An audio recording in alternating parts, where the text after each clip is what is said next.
Bismillahirrahmanirrahim. Alhamdulillahil alamin. Wassalatu wassalamu ala sayyidil mursalin wa ala alihi wa sahbihi ajma'in. Rabbi shrah li sadri wa yassir li amri wahlul 'uqdatam min lisani yafqahu qawli. Subhanaka la ilma lana illa ma 'allamtana innaka antal alimul hakim.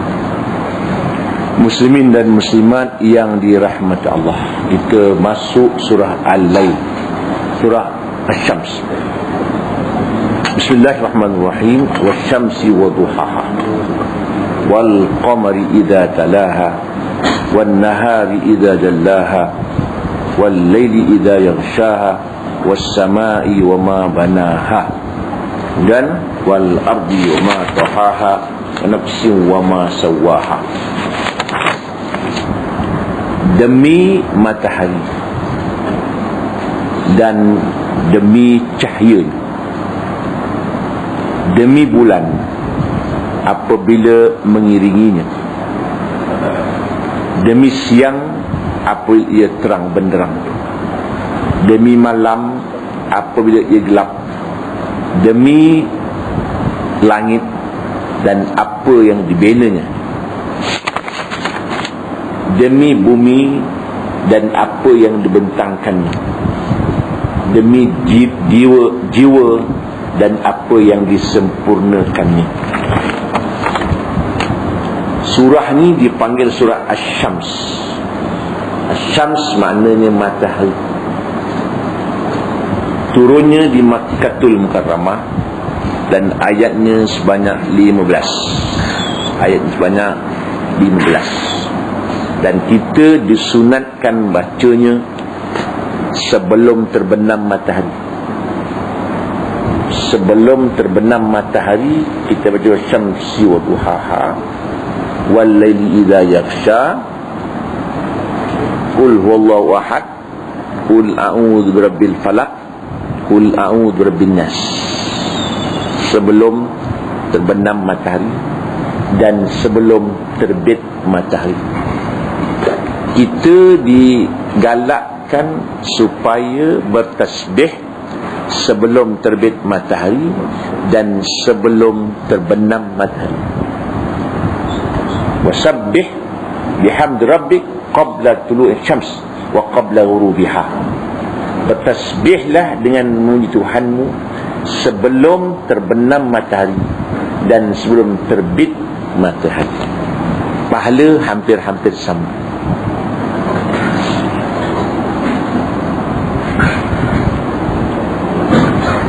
Surah ini memulakan dengan sumpah 7 perkara dari makhluk Allah.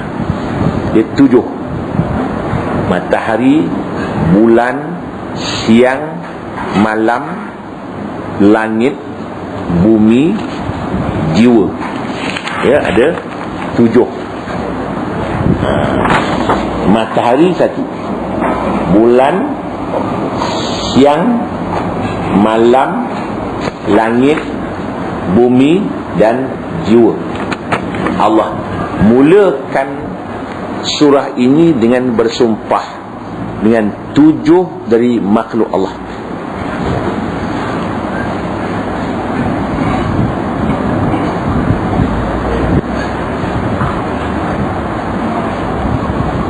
Allah Subhanahu wa ta'ala yang pertama bersumpah dengan matahari dan waktu duha, wasyamsi wa duhaha. Demi matahari dan demi waktu duha.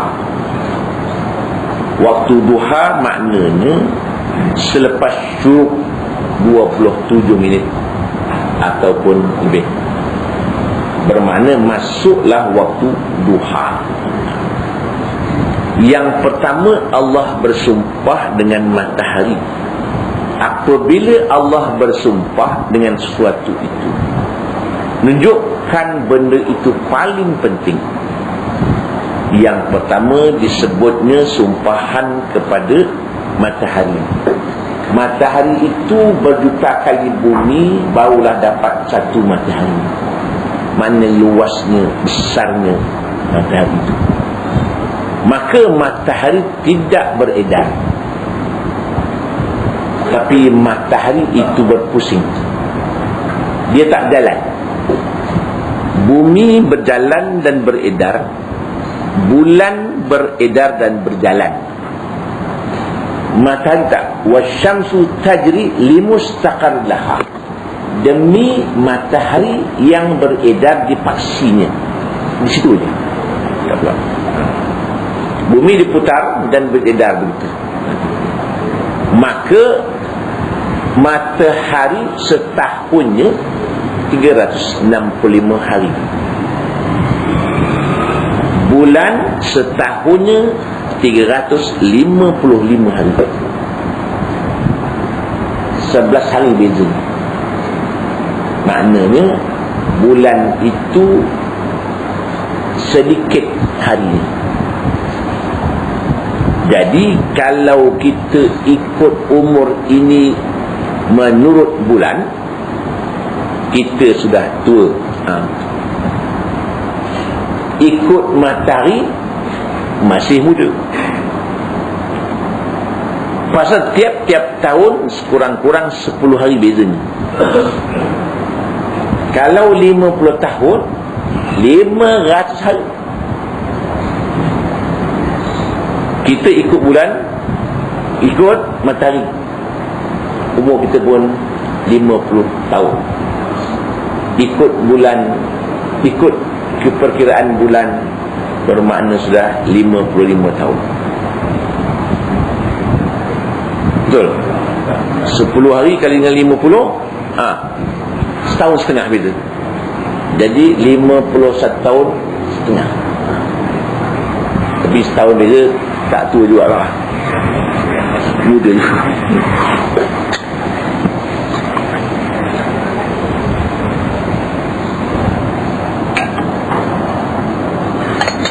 Itu dia matahari. Matahari ini telah saya jelaskan dulu.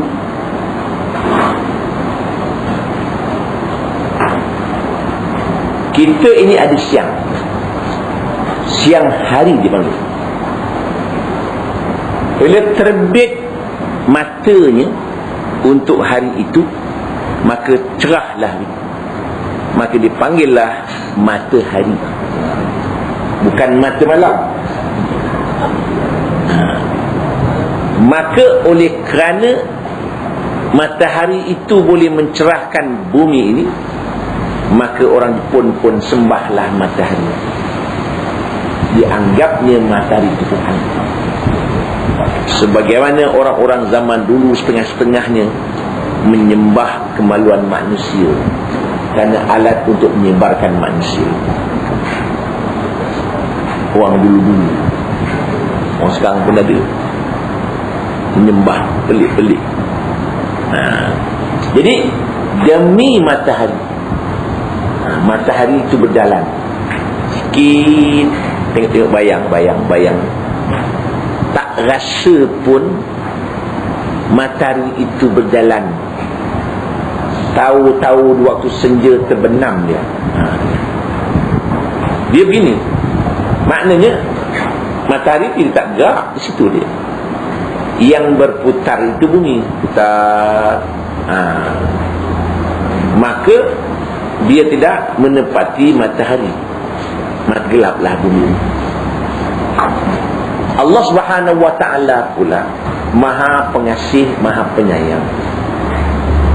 Matahari itu jaraknya kepada manusia 90 juta batu lebih.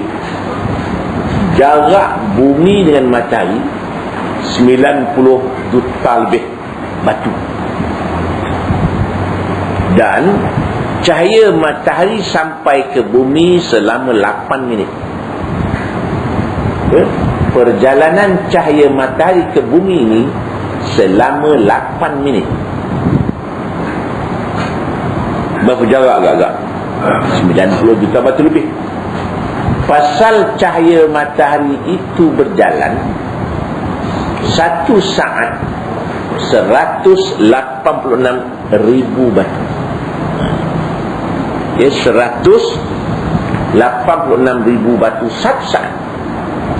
Bukan 1 minit, 1 saat. Kalau 1 minit, berapa ratus batu sampai? 186 kali 60 berapa? 186,000 kali 60. Tu je berapa? 1 minit 186,000 batu kali 60 minit 60 saat. Maka cahaya mata sampai ke bumi 8 minit. Sampai. Laju jalan tu. Kita tengok tu slide tu. Tolak je dia punya switch dia tu. Kan jalan cahaya kan tak dapat nak ditahan-tahan. Laju. Itu perjalanan cahaya. Manusia boleh mencipta kapal terbang yang lebih laju daripada suara. Kan kadang-kadang tengok Hari Merdeka tu terbang berlumba-lumba tu, tengok dah ke depan dah terbang tu, suara tinggal belakang, kerana ia mendahului suara. Tetapi orang belum boleh mencipta satu kapal terbang yang lebih laju daripada cahaya. Kalau ada orang boleh cipta kapal terbang laju dari macam cahaya itu, di sini ke Mekah berapa tu? 5,000 batu kan? Berapa minit sampai kat? 1 saat 186,000 batu. Kalau ke Mekah berapa minit sampai? Kita pergi airport, kita pun melangkah ke depan sikit, orang megang telefon dah sampai dah. Kita tak sampai rumah, tak sampai keluar airport lagi, dalam airport lagi dia dah sampai. Maka manusia belum boleh lagi mencipta lajunya kapal terbang macam lajunya cahaya. Besok di akhirat kita menyeberang daripada padang mahsyar ke syurga, ada yang macam kilat menyambar. Berdasarkan kepada amalan masing-masing. Itu dia matahari. Matahari yang tak letak elok dah, tak elok dah. Jangan ganggu dah. Pasal kalau ke depan sedikit matahari, depan sikit aja, maknanya sebesar ujung cermin ni, sebesar itu je, ke depan sikit aja, maka akan terbakar bumi ni, hangus. 90 juta batu itu pun panas.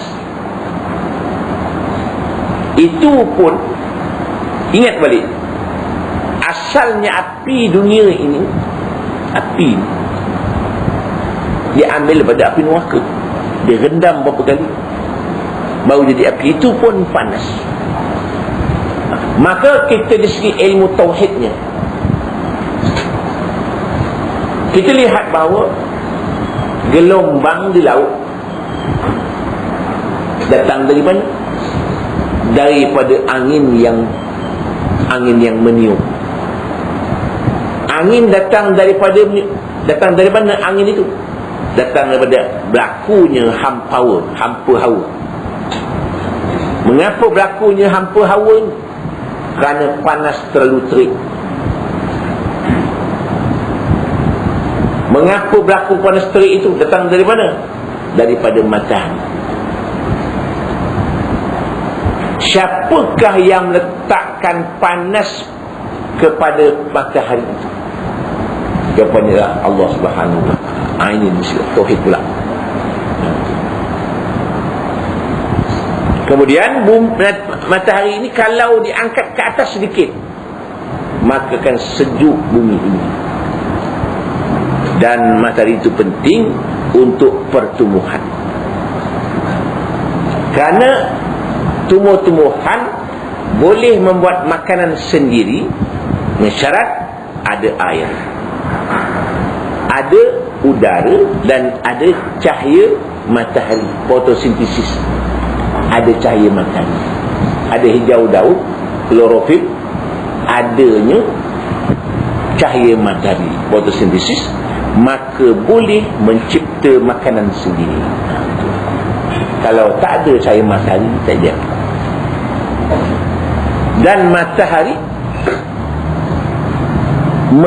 menerangi dunia ini. Kalau sekiranya malam sentiasa malam, dalam Quran, sekiranya Allah Ta'ala menjadikan malam sepanjang-panjang, siapakah yang boleh menukarkan ia kepada terang benderang? Dan kalau Allah menjadikan siang itu sepanjang-panjang zaman, siapakah yang boleh menukarkan ia kepada malam? Siapa boleh? Allah Subhanahu wa ta'ala. Ini panggil musyahadah al-af'al, menyaksikan ciptaan Allah Subhanahu wa ta'ala. Tiap-tiap benda yang ditengok dipanggil musyahadah al-af'al dari ilmu tauhid. Menyaksikan ciptaan Allah, ini musyahadah al-af'al. Tengok matahari, habis.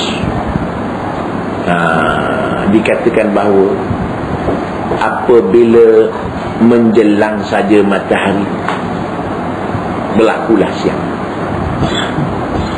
Dan Allah jadikan siang itu sebagai tempat untuk mencari makan. Wa jannan nahara ma'asha, kami jadikan siang tempat cari makan.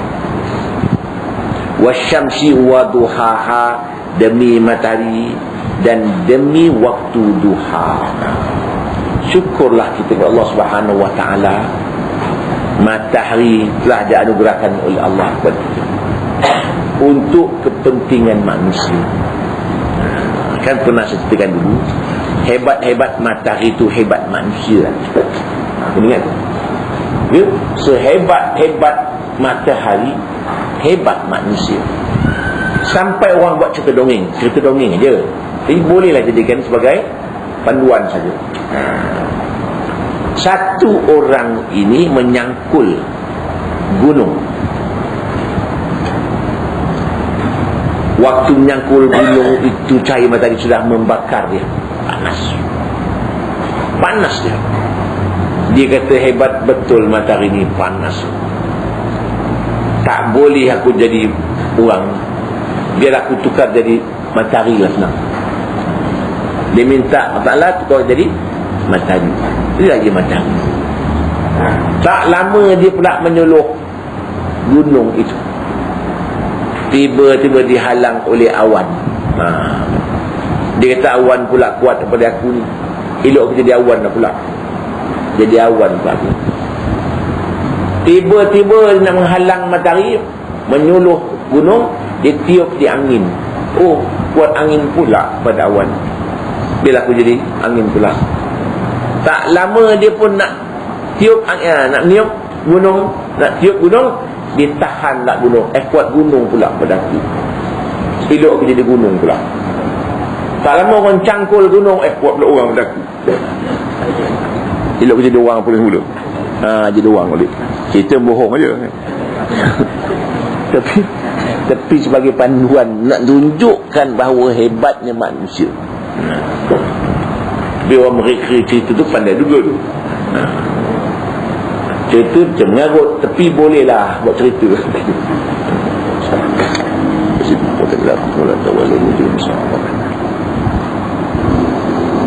Maka waktu duha, kita apa nak buat? Sunat sembahyang duha. Sunat sembahyang duha 2 rakaat sekurang-kurang malas, 4 rakaat sekurang-kurang akmal, sekurang-kurang sempurna sembahyang duha 4 rakaat. Nabi kalau dia buat panjang-panjang tak pernah tinggal. Pernah dekat Nabi tinggal macam tak pernah buat pula. Nak tunjukkan hukumnya sunat, dan sunat pun muakkad untuk memberkati harta dan pendapatan itu. Main duha. Malas 2, bagusnya 4, lagi bagus 6, lagi bagus 8. Kalau 8 tak boleh, turun balik 6. 6 tak boleh, 4. 4 tak boleh, 2. 2 tak boleh, bayarlah. Itu waktu duha.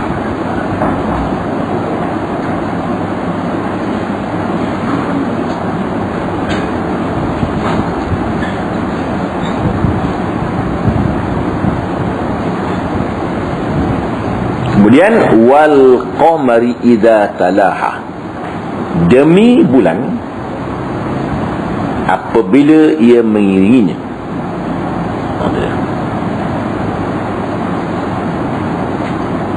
Apabila matahari terbenam, bulan pula mengiringi. Matahari siang, bulan malam. Maka bulan pula menjadi tempat perkiraan. Mula-mula dia panggil anak bulan, tapi orang Melayu salah. Dia kata menengok anak bulan, salah istilah. Arab tak tengok, muraqibul hilal, mengintai anak bulan. Kalau menengok anak bulan, maknanya anak bulan sudah ada. Istilah Melayu salah. Melihat anak bulan salah. Arab panggil melihat, panggil muraqabah al-hilal, mengintai-intai anak bulan kalau ada. Itu betul sebenarnya. Kita tak boleh istilah je lah. Kalau sebut pun tak berdosa, hentam lah. Gitu. Jadi apabila matahari, itu sebabnya ya, matahari bila terbenam, dia menyuruh ke atas. Bila ada bulan, nampaklah anak bulan tu.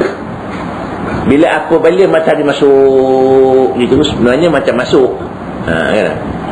Maka disuruh kata balik anak bulan tu.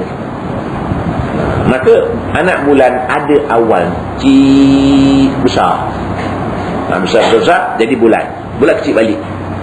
Matahari tak bulan kecil, tak ada besar itu lagi. Pasal tidak bergerak. Sebabnya bulan bumi ni satu je. Ada setengah-setengah planet bulannya dua. Pasal planet ni besar, bumi ni kecil je, cukup satu bulan. Bulan itu kecil, bumi kita pun kecil. Itu sebab kita ni pandang dari galaksi di atas, tengok manusia, tengok bumi ni besar pasir saja.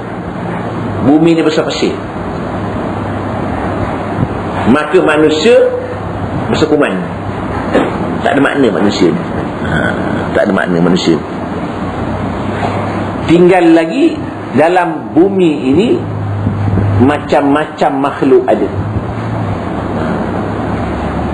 Sebelum kejadian manusia, makhluk lain ada dulu. Kita ni kemudian. Kan waktu Nabi Adam di syurga, nampak dah burung. Tengok burung berdua-duaan tu. Kata Nabi Adam, aku ni seorang je. Kalau aku dua pun bagus juga. Menunjukkan datang dah ada. Manusia belum ada. Jadi bulan, maka tengok bulan pula. Maka bulan ini kelebihannya pula, tengok, kita sunat puasa bulan terang dan bulan gelap. 13, 14, 16 sunat puasa. Dipanggil ayyamul bid, hari-hari putih. Ayyamul sud, hari gelap.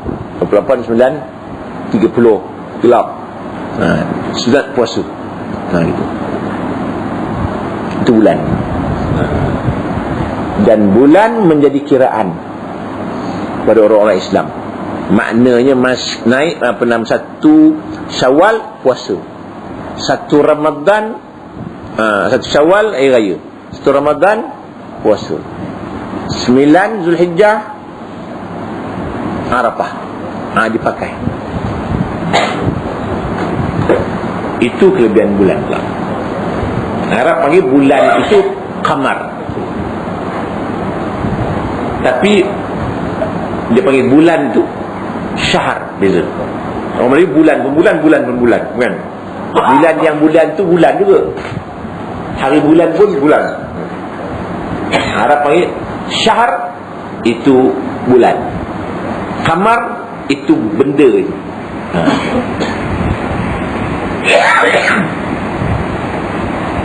Kita lihat bahawa tiap-tiap terbenam matahari, umur bertambah. Ingat tu. Sekarang dekat puasa ni baru sekejap je. Mengapa sekarang ini tak macam dulu? Zaman kita kecil-kecil dulu rasa lama benar dunia ni. Nak tunggu gelap tu gelap sangat. Nak tunggu hari raya lama. Sekarang ni rasa-rasa baru 3 bulan je hari raya. Nak raya balik lah. Mengaku gelap. Nabi menyebut, dia kata nanti akhir zaman setahun akan jadi sebulan. Sebulan menjadi 1 Jumaat. 1 Jumaat bermakna 1 minggu itu menjadi 1 hari. 1 hari akan menjadi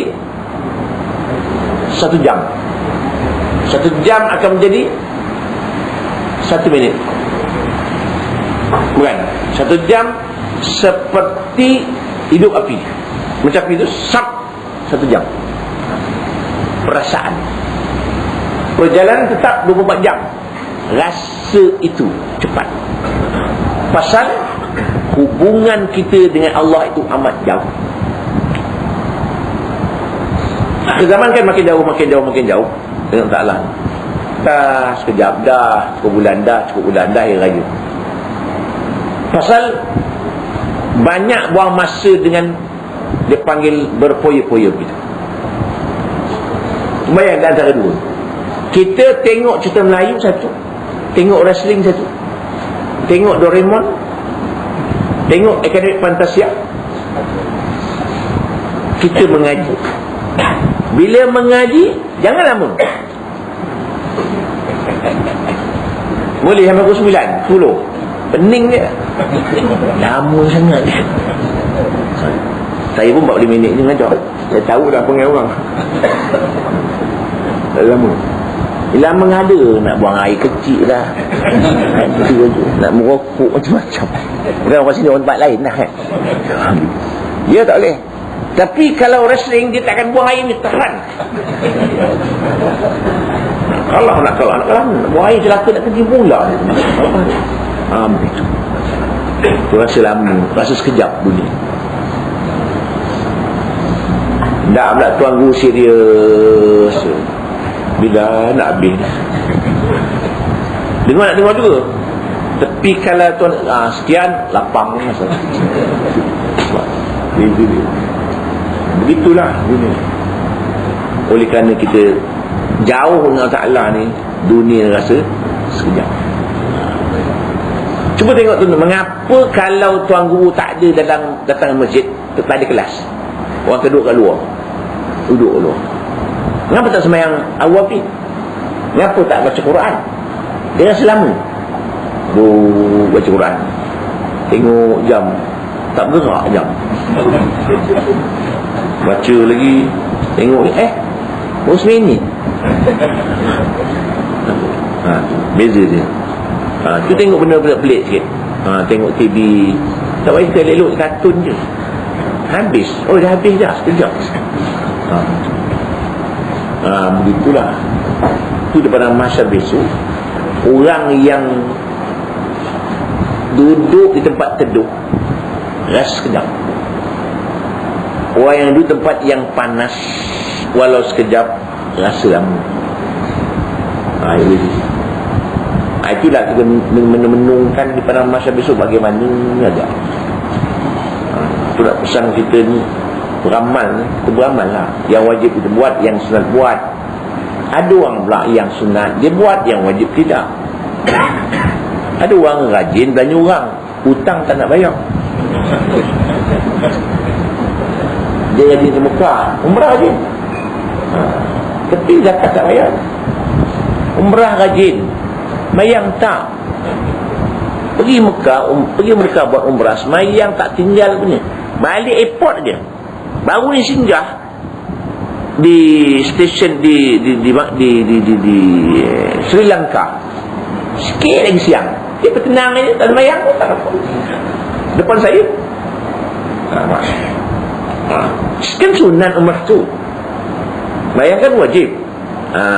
Perbandingan orang tua tu, ulama kata seorang itu mandi tak pakai minyak wangi, yang lagi seorang itu pakai minyak wangi tak mandi bagus.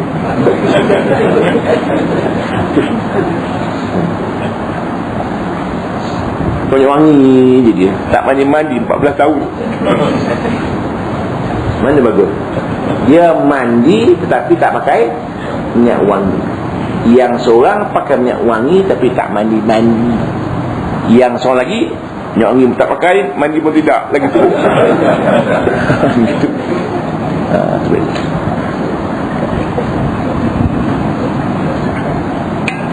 Itu dia.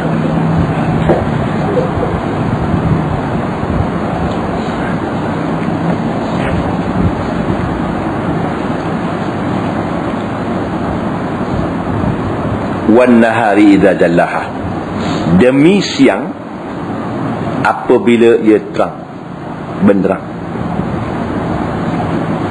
diterangkan dengan cahayanya, dibukakan dengan nurnya. Jadi Allah bersumpah pula dengan siang. Dalam satu ayat yang disebut apa? Wa ja'alna an-nahara ma'asha, kami jadikan siang itu sebagai tempat pencarian hidup. Maka siang digunakan untuk mencari makan. Tak salah. Allah Ta'ala Maha Pengasih Maha Penyayang. Diadakannya siang untuk mencari penghidupan. Dibukakannya cahaya matahari. Bagaimana kalau sekiranya di negara-negara yang siang 6 bulan, malam 6 bulan, tu kalau kita nak cerita sikit tambahan, bagaimana puasa ni semayang? Puasa bagaimana? Maknanya tiba-tiba masuk dalam Ramadan, lama dia, untunglah dia. Ataupun kita pindah sana senang. Jawapannya, hendaklah mereka mengambil kira jiran sebelah, time pakai, atau mengambil kira waktu Mekah, kerana ia tempat turun Islam awal-awal. Sama juga dikaji orang bagaimana kalau terpindah ke bulan, naik ke bulan, tinggal sana, semayang bagaimana pula di sana tu. Kiblat kan bawah. Agar semayang kena begitu. Begitu. Yang hebat ulama dah buat keputusan. Telah pun buat keputusan bahawa kalau semayang di bulan, hendaklah mengambil ukuran tarikh waktu Mekah. Dan Mekah tempat mula turunnya Islam itu. Jadi ulama dulu yang salawan asal cerita. Ulama dulu ni dia mengkaji fiqh, kaji habis dah fiqh tu. Itu canggih tu. Maka dipikirkan pula, dia panggil fiqh takdiri, merenungkan apa akan berlaku masa akan datang. Dah siap dah hukumnya. Macam apa namanya, anak tabung uji tu dah siap dah. Dah ada dah zaman Imam Syafi'i tu. Sama juga apa namanya tadi ni, ulama kata apabila anjing dan babi najis mughallazah, dan anak-anak yang lahir terdiri daripada di antara dua binatang itu pun najis. Saya pernah tanya satu doktor haiwan, dia boleh ke berlaku di persewaan antara kambing dengan anjing? Tak boleh, dia kata, lain kromosom. Tapi saya kata, ulama kata boleh, mesti boleh. Betul, boleh. Sudah berlaku pun, maknanya dicantumkan. Tu kan satu kali di Kedah, kambing nak sembelih tu, ekornya panjang, kemudian menyalak pula anjing tu. Orang kambing tu menyalak panjang ekor. Boleh makan tak? Boleh makan itu. Kita bimbang, bukan kambing itu, ambing tu.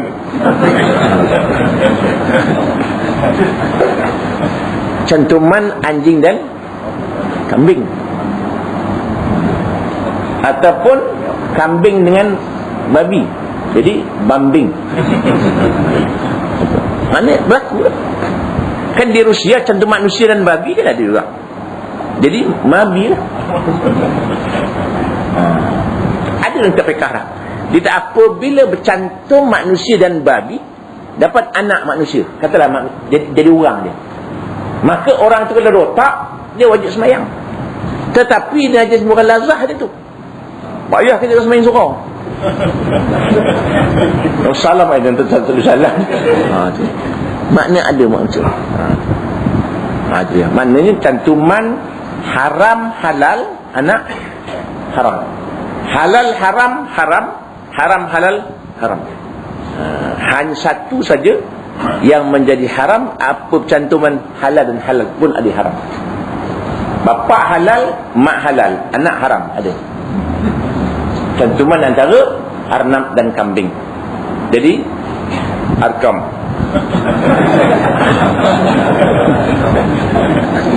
Itu haram kerajaan apa?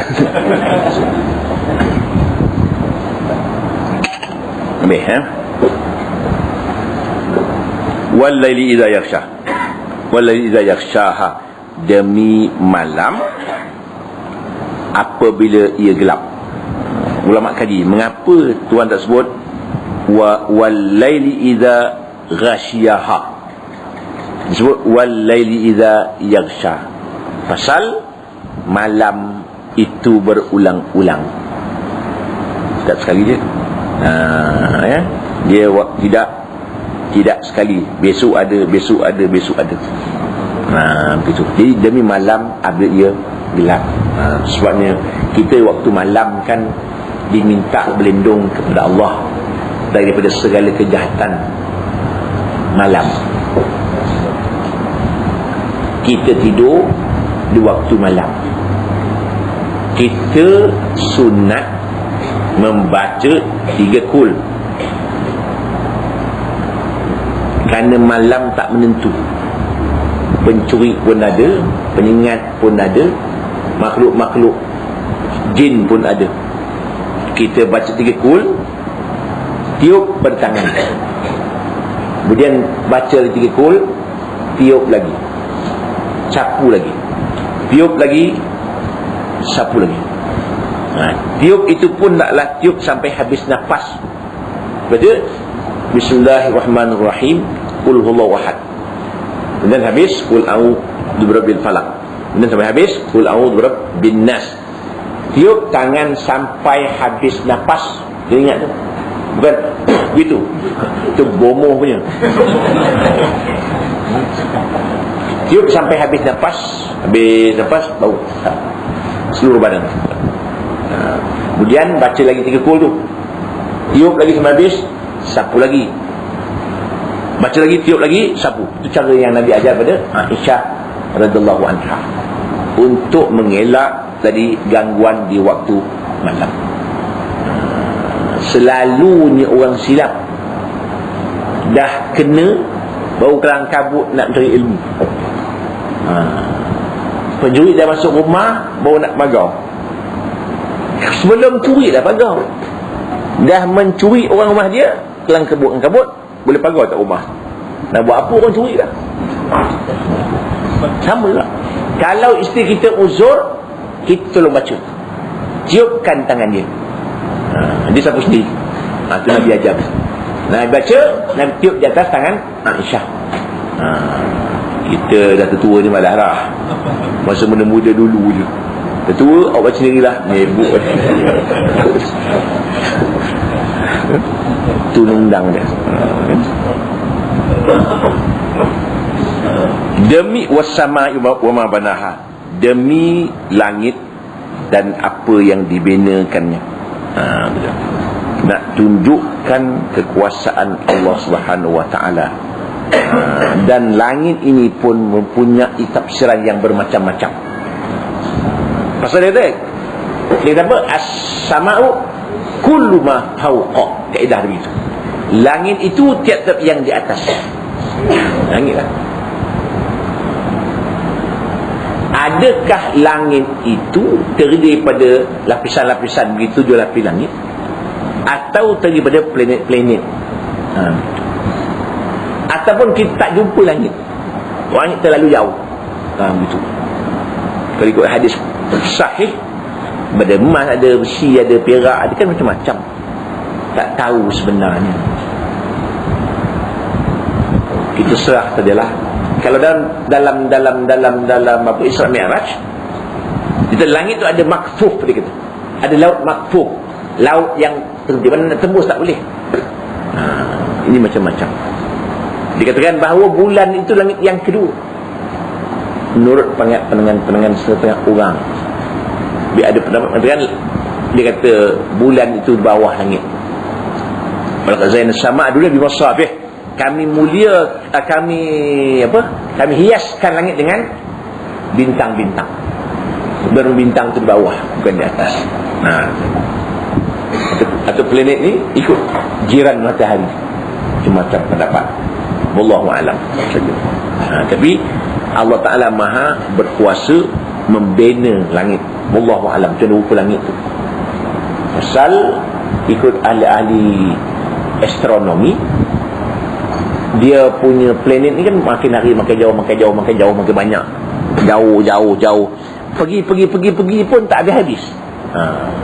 Itulah sebabnya disebut syurga besok ni seluas 7 langit dan bumi. Wah, kita ni bumi je. Syurga besok sedunia ni, bukan bumi. Dunia seluruhnya menjadi syurga. Kan luas tu. Pasal itu ikut dalam hadis-hadis, tiap-tiap rumah kita ni pun panjang sangat, luas sangat. Dia punya kawasan je. Kita seekar 2 ekar rumah kita, ataupun rumah teres saja. Akhirat besok terlalu panjang, 100 tahun perjalanan. Tu. Dan kaki tu 1 tahun. Luas tu. Kalau kita pandang, buat apa punya panjang? Waktu sekarang kita kata semua dah standby dah. Bidadari ada, sungai ada, minuman ada, kebun ada, apa gedak ni? Katil pun tinggi, pakai lift agaknya. Hebat. Itu kemudian Pak. Wal ardu wa ma tahaha, demi bumi dan apa yang dibentangkan. Maknanya bumi ini terlalu luas. Kalau kita baca dalam Quran sebut bumi ini memang bulat. Mengapa Quran tak sebut terang-terang, terbentang? Maknanya macam tika lah. Pasal ketika itu sesuai dengan pemikiran orang-orang Arab ketika itu. Kalau disebut bumi ni bulat, lagi pening dia. Benda Quran ni bulat pula bumi. Sebab Quran, syurga tu sebut benda yang dia kenal je. Buah ada 5, kan? Buah apa lagi? Buah anggur, buah pisang ada. Syurga dalam Quran sebut. Kalau sebutnya buah durian, sudah. Arab kata buah mana pula? Sesuai otak dia. Betul. Minuman dia, susu sebut, arak disebut, rahiq disebut, tasnim disebut, zanjabil, apa nama tu, halir. Cukuplah 5 tu. Sebenarnya lebih luas daripada itu lagi. Tak sebutlah Coca-Cola. Coca-Cola ada, Mirinda ada, Green Spot ada, apa lagi, apa benda gitu. Kalau sebut tak Coca-Cola, pening pula. Abu Jahal lagi pening. Dia gitu. Jadi maknanya di sini disebut demi apa nama tadi, bumi dan apa yang dibentangkannya. Dan akhirnya yang ketujuh, demi jiwa dan apa yang disempurnakannya. Nafs ni ada 2. Nafs ni satu, nafsu satu. Satu, jiwa satu. Nafsu ni walaupun hadis ni dhaif sebenarnya, tapi nak cerita je lah. Nafsu satu, akal satu. Akal ni Allah panggil menghadap. Allah cipta akal, Allah panggil dia menghadap. Wahai akal, engkau menghadap. Siapa engkau dan siapa aku? Akal jawab, engkau Allah Ta'ala yang maha besar, aku hamba-Mu yang sangat hina. Itu akal. Allah ciptakan nafsu pula, dipanggil menghadap. Siapa engkau dan siapa aku? Engkau, aku. Nafsu, something dia. Allah masukkan neraka selama 1000 tahun. Rendam dulu. Keluar. Tanya siapa engkau dan siapa aku. Engkau, aku. Tengok nafsunya perangai. Rendam neraka lagi. Panggil menghadap. Siapa engkau dan siapa aku. Engkau, aku. Rendam lagi. Baru menghadap keluar. Siapa engkau dan siapa aku. Engkaulah Tuhan yang Maha Besar. Aku hamba-Mu yang sangat ini. Selepas 3000 tahun rendam dalam api neraka. Maka Allah cipta manusia bernafsu untuk menjadikan manusia. Nafsu makan untuk meneruskan dia punya hidup. Nafsu tidur untuk menghilangkan keletihannya. Nafsu marah tahankan kehormatannya. Nafsu syahwat meneruskan keturunannya. Tetapi diadakannya akal untuk memberi batasan. Maknanya ini boleh makan, tapi makan jangan yang haram. Tapi kambing binatang dia tak beri akal, dia beri naluri. Maknanya kambing itu dia makan rumput zaman Nabi Adam sampai bila-bila pun dia tak reti nak tukar canai. Pernah jumpa kambing makan mie rebus? Kambing saya makan mie jawu pula dia kata. Dia tak reti. Akal dia tak ada. Dia tak reti ubah. Itu sebabnya binatang-binatang ni takkan ubah dia. Manusia oleh kerana dia ada nafsu, tapi nafsu dia kuat pada akal. Itu yang rosak tu. Itu sebabnya binatang-binatang dia reti juga. Maknanya kahwin jantan betina dia reti. Manusia tak reti. Kahwin jantan-jantan. Kalau kambing tahu takkan malu kita. Kami tengok apa yang orang turut pada aku kata. Dia tak reti buat benda haram. Tu kambing. Tu sebab kambing petang-petang dia reti balik. Senja dia balik siapa suruh. Burung balik, kambing balik, kebau balik. Kita pula ke pasar malam. Kan sisih gitu. Mana kambing? Maghrib dia kata.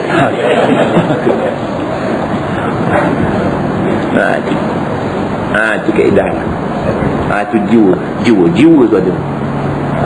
Cuma kita kena kontrol nafsu. Memang nafsu jahat. Nafsul amarah, nafsul lawamah, nafsu mulhamah, nafsul mutmainnah, nafsu kamilah lagi. Peringkat-peringkat. Nafsul amarah ni macam kapal laut lah, tak punah dan tenang, bergelombang aja. Itu amarah namanya. Nafsul lawamah ni sekali gelombang, sekali tenang, sekali semayang, sekali wayang.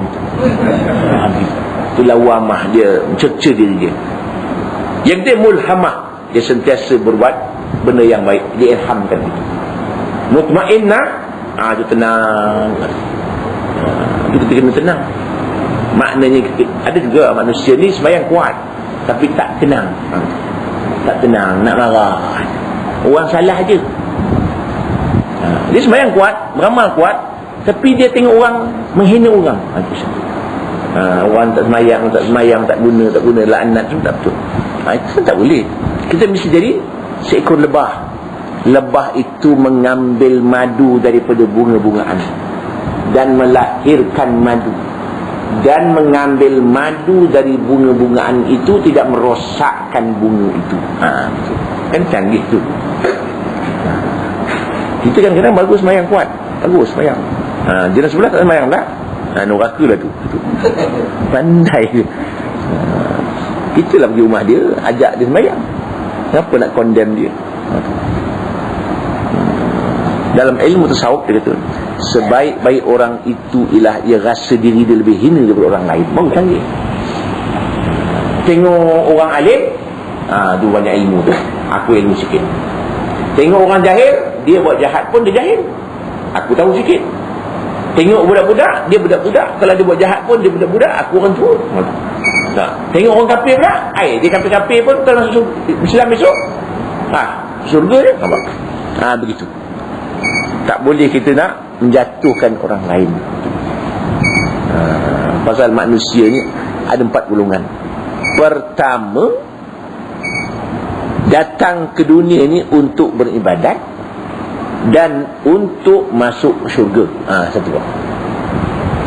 Datang ke dunia untuk apa? Untuk nak beribadat dan untuk masuk syurga. Satu orang. Yang kedua, datang ke dunia ni bukan untuk beribadat, tapi untuk memenuhkan syurga. Selangis tu. Dia datang bukan untuk beribadat, tapi untuk memenuhkan syurga.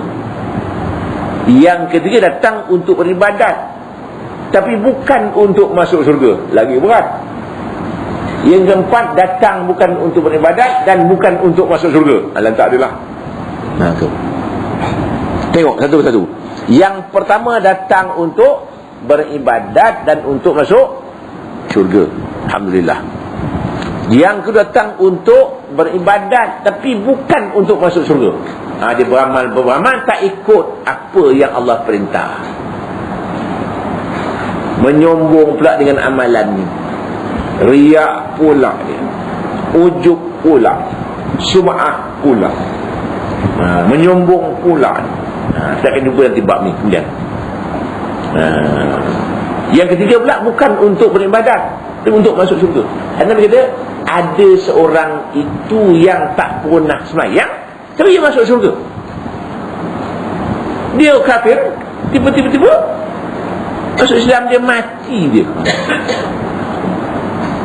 Yang keempat, datang bukan untuk beribadat dan bukan untuk masuk syurga. Tak apa tu. Jadi insyaAllah sambung. Fa'alhamaha fujuraha wa taqwaha.